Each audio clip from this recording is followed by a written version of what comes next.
জাতির কাছে ক্ষমা চাইতে প্রস্তুত বাংলাদেশ আওয়ামী লীগ। এমন একটি ভিডিও বাংলাদেশ আওয়ামী লীগের ভেরিফাইড ফেসবুক সহ সোশ্যাল মিডিয়ায় ঘুরছে। সেখানে বাংলাদেশ আওয়ামী লীগের যুগ্ম সাধারণ সম্পাদক আফামো বাহাউদ্দিন নাসিমের একটি অডিও বক্তব্যে এসব কথা বলেছেন।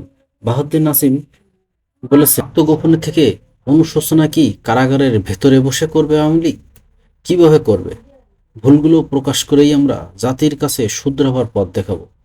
আমাদের পরিকল্পনা এখন তেমন। আত্মগোপনে থেকে অনুশোচনা কি কারাগারে ভিতরে বসে করবে আওয়ামী লীগ? কিভাবে করবে?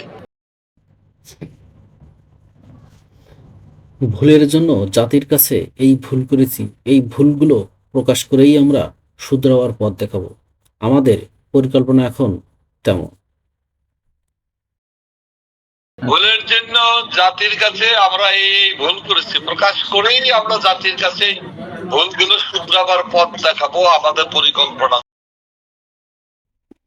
প্রকৃতপক্ষে আমরা যদি ভুল করে থাকি বা সেজন্য জাতির কাছে ক্ষমা চাইতে আমাদের কোনো আপত্তি নেই, অথবা ক্ষমা চাইব না, আমাদের এমন কোনো গোঁড়ামি নেই। আমাদের ভিতরে তেমন কাজ করে না এ ধরনের দল, এ মানসিকতার দল আওয়ামী লীগ নয়। কোনো প্রকৃত অর্থেই যদি আমরা যে ভুল করে থাকি অথবা অন্যায় করে থাকি, সেই অন্যায়ের জন্য ক্ষমা চাইতে, জাতির কাছে ক্ষমা চাইতে আমাদের কোনো আপত্তি, অথবা আমরা ক্ষমা চাইবো না, এ ধরনের গোঁড়ামি আমাদের ভিতরে কাজ করে না। এই ধরনের দল, এই মানসিকতার দল আওয়ামী লীগ নয়।